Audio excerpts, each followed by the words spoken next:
भारत के BRICS summit में नहीं बन सकी एक राय। ब्रिक्स देश ही आपस में भिड़ गए। यूएई ईरान वाले तो लड़ने को हो गए तैयार। ईरान युद्ध को लेकर नहीं बनी किसी की एक राय। जी हाँ दोस्तों, भारत के अंदर होने वाला ब्रिक्स समिट आखिरकार एक राय ना बनने के कारण फेल होता दिखाई दिया।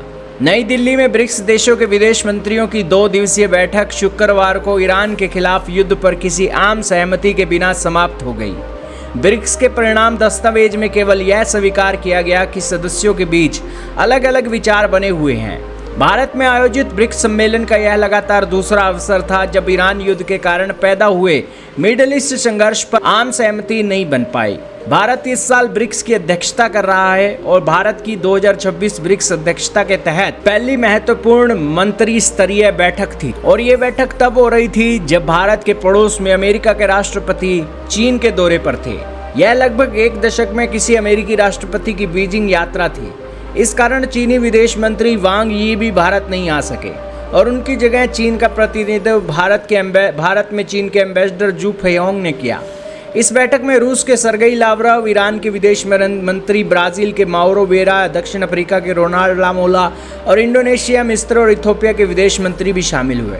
ब्रिक्स बैठक में शामिल हुए ईरान के विदेश मंत्री ने अपने औपचारिक संबोधन में यूएई का नाम लेने से परहेज किया।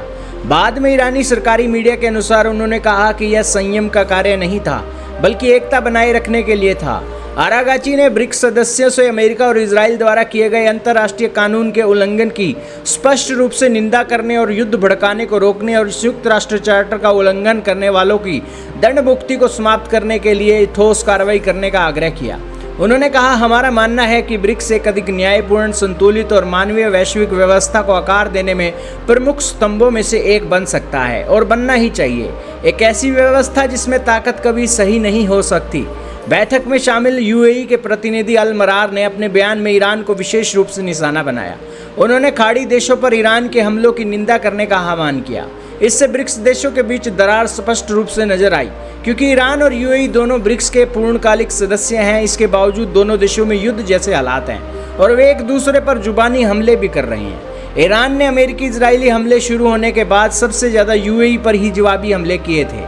ब्रिक्स के सभी सदस्य देशों के बोल लेने के बाद ईरान के विदेश मंत्री ने दोबारा बोलने का अनुरोध किया और यूएई पर जमकर निशाना साधा। उन्होंने कहा कि यूएई मेरे देश के खिलाफ हुए हमले में सीधे तौर पर शामिल था।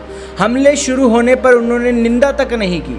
उन्होंने यूएई पर अमेरिका को ईरान पर हमले करने के लिए अमीराती क्षेत्र का उपयोग करने की अनुमति देने का आरोप लगाया और कहा कि अमीराती विमानों ने हमलों में प्रत्यक्ष रूप से भाग लिया।